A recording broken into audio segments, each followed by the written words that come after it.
Hey, good morning, guys. How's it going? Hopefully, you're enjoying your week of remote learning. Today, we are learning how to do linear programming.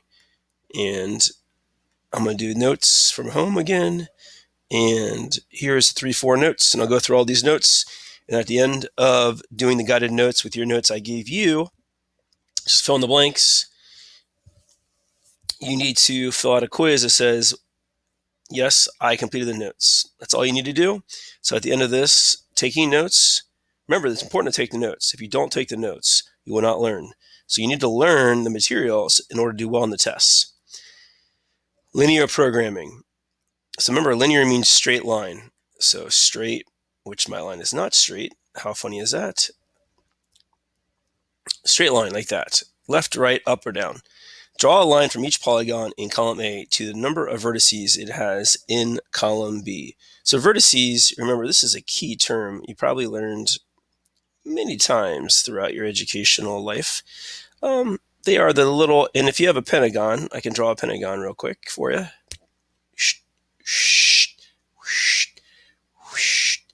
So you have 1, 2, 3, 4, 5 sides for a pentagon. And the pentagon has 5 vertices, and they're based upon, these are the vertices right here. All of the corners are a vertice.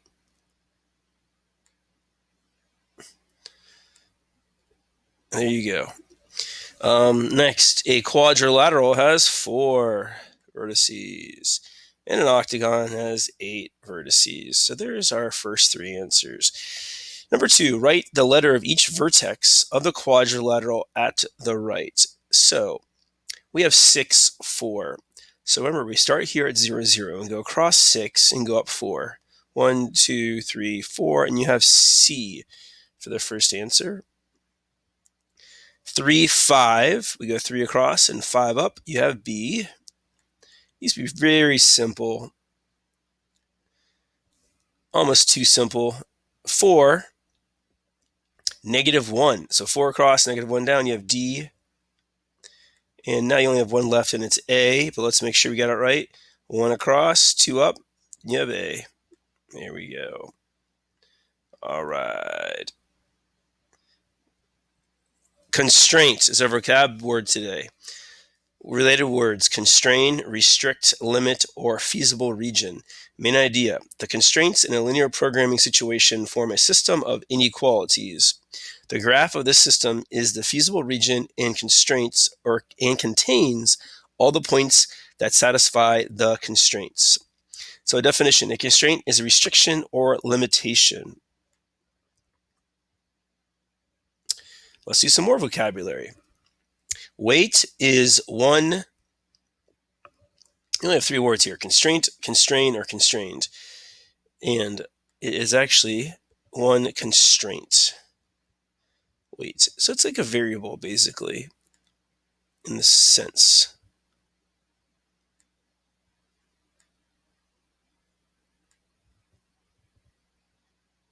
It's taking a long time to write with this. Let me try to use my finger next time. An injury can cause constrained motion. Here's my finger. See this?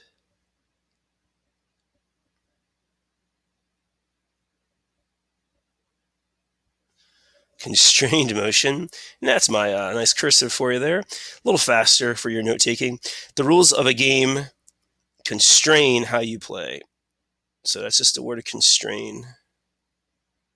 Definitely faster if I use my finger to write.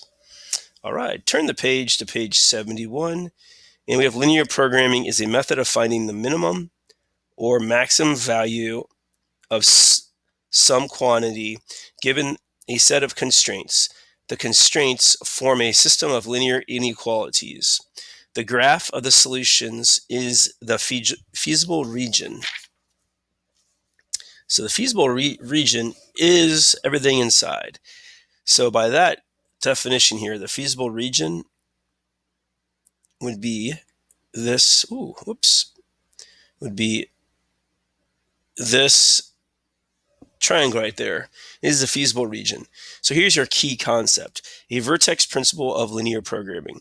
If there is a maximum or minimum value of a linear objective function, it occurs at one or more vertices of the feasible region. The graph at the right shows a feasible region.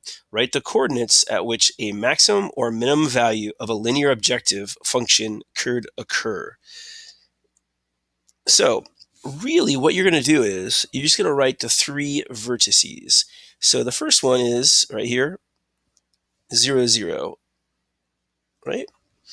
The next one is 3 across, 0 up, so 3, 0, right? And the next one is 3 across and 3 up, which is 3, 3. So those are the values of the vertices. Problem 1, testing the vertices. Use the graph in the constraints below.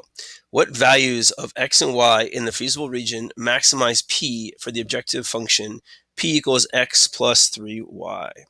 Label the vertices of the feasible region with their coordinates. And here are the constraints. And guys, if you ever do computer programming or design video games, this is 100% video game design right here. This is how they they kind of start with computer programming, same ideas with graphics. This is old school. I'm sure they have more recent ideas, but this is how it started. So here's our constraints right here. We have these three things we just talked about last chapter in 3.3. Right here, if you graph those using Desmos, I'm sure you'll get some good pictures. Let me stop and graph it using Desmos and show you what it looks like. I'll pause for a second. All right, guys, I'm back, and I took these. Actually, if you look at these intently, you have 1, 2, then x is greater than or equal to 0, and y is greater than or equal to 0. You have 4 different graphs you're going to make here. So you graph all those using Desmos, which I did all 4 of the graphs. You will make an object that looks like this right here. And here's our nice little object. It's got 4 sides. It is a quadrilateral. And you got many points on it. 3, 1, as you can see in your book. You have 0, 2.5, 0, 0, obviously. And you have 2, 0. And I graphed all these, and it should look exactly how the book looks. Boom, there it is. Exactly how the book looks. So we need to label the vertices now. And you would label those just right here. 0, 2.5, 3, 1. So let's go back. It's going to be tough here because it's a small space. See if I can zoom in. Might be easier for you guys.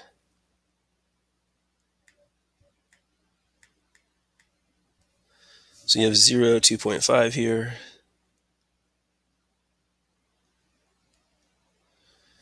Over here we have 3, 1. Over here you have 2, 0. And down here you have 0, 0, obviously, the origin. So there we go. That is me graphing all 4 points, just like we have done here using Desmos. So now you need to evaluate at each vertex. So you're going to plug in these vertexes, right, for all of the x and the y's. And how do we do that? So the first one, we would do 0, 0.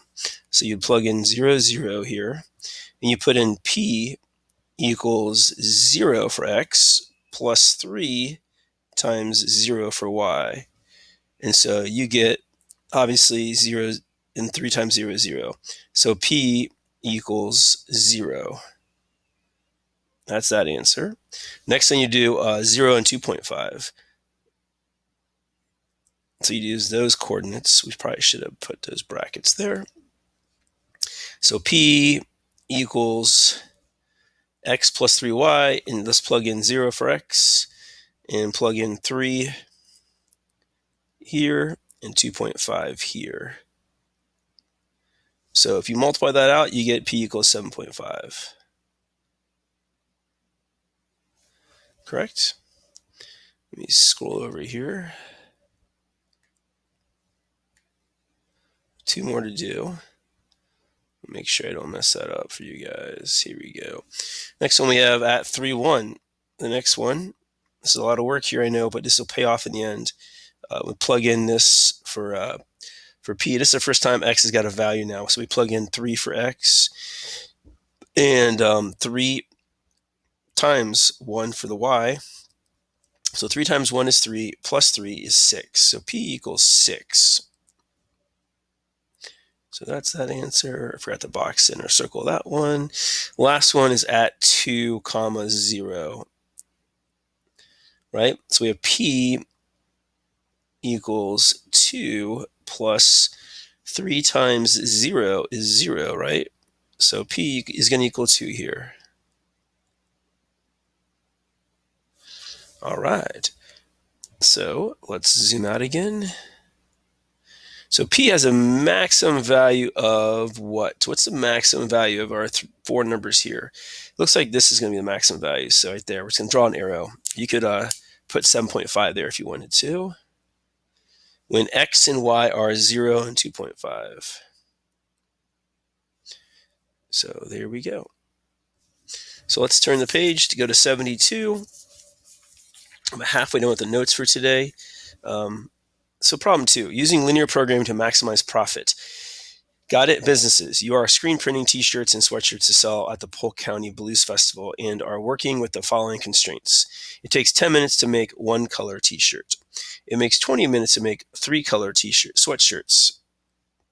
You have 20 hours at most to make shirts. Supplies for a t-shirt cost $4. Supplies for a sweatshirt cost $20. You want to spend no more than $600 on supplies. You want to have at least 50 items to sell. So here's the 2 goals. $600, right, on supplies, and you want to have at least 50 items to sell. That's the ultimate goal, probably 50 items to sell. The profit on a t-shirt is $6. The profit on a sweatshirt is $20. How many of each type of shirt should you make to maximize your profit? A lot of words going on here, I know. So I'm going to give you the constraints here. And this is what businesses do when they hire outside consulting firms to try to maximize their profit of how many people they should have working. So if you work at a car wash, the same thing. Car wash probably does it and says how many people need to come in to maximize profit. And so that's the goal. So T or 10x plus 20y is less than or equal to, we're going to put 1200 here. X plus y is greater than 50. And then constraints, we have 4x, and this is all from the data above, plus 20y is less than or equal to 600. X is greater than or equal to 0. Y is greater than or equal to 0. Because that just means it has to be positive. And so these are pretty similar to the last one, because almost every single one that's got to do with profit is going to be like that, or a business model, because you want it to be equal to 0 or greater than 0. Circle the objective function that models a situation. You're going to put P equals 6x plus 20y. That's one you're going to circle right there. Shade the feasible region on the graph. So you're going to shade the feasible region. If you graphed all of these, I'm going to give you the answer here. It's going to be right here. So I'll shade it real quick. And this is the most shade you'll get. The vertices of the feasible region are, you have 50, 0, and 120, 0. 110, and 25, and 25. So vertices you can see right here. If you did this, it'd be 50, 0. This is 120, 0. This right here is the 110, and then this right here is the 25, 25. So right here, this guy right here. So it's kind of hard to see, but that's 25, 25. All right, turn the page. Evaluate P at each vertex. So now you're going to evaluate P for each of these. And there's a lot of work involved here. I'm just going to give you the answer for this, just to save some time here, because there's a lot of algebra we don't need to do. So P equals 300 here. 720 on the next one at the next vertice. Then we have 800 in this vertice. And the last vertice of 650. I'm going to write that with my finger to go faster. How many of each type of shirt should you make to maximize your profits? T-shirts, we're going to put 100. Sweatshirts, we're going to put 10. Then that's the goal of this business. They're going to make 100 t-shirts and 10 sweatshirts to maximize their profit. And that's up here. If we go back to the original problem, they have at least 50 items. That's true. And they want to make money. So to make money, you have to make 100 t-shirts and 10 sweatshirts. Lesson check. Do you understand this? And this is difficult to understand. So I'm going to go over these answers with you real quick. So y is greater than or equal to 0. What are the other constraints here? You're going to put y is less than 2, because here's the 2 right here, if you can see the 2. You're also going to put negative x plus y is less than 3. So that's right here. And then you have x plus y is greater than 3. Is less than 3, sorry. So, and then you're going to plug them in like we did before and evaluate the function at each vertex of the feasible region. And again, I'm going to give you the answers here. We have 9, we have 7, we have 1, and you have negative 9.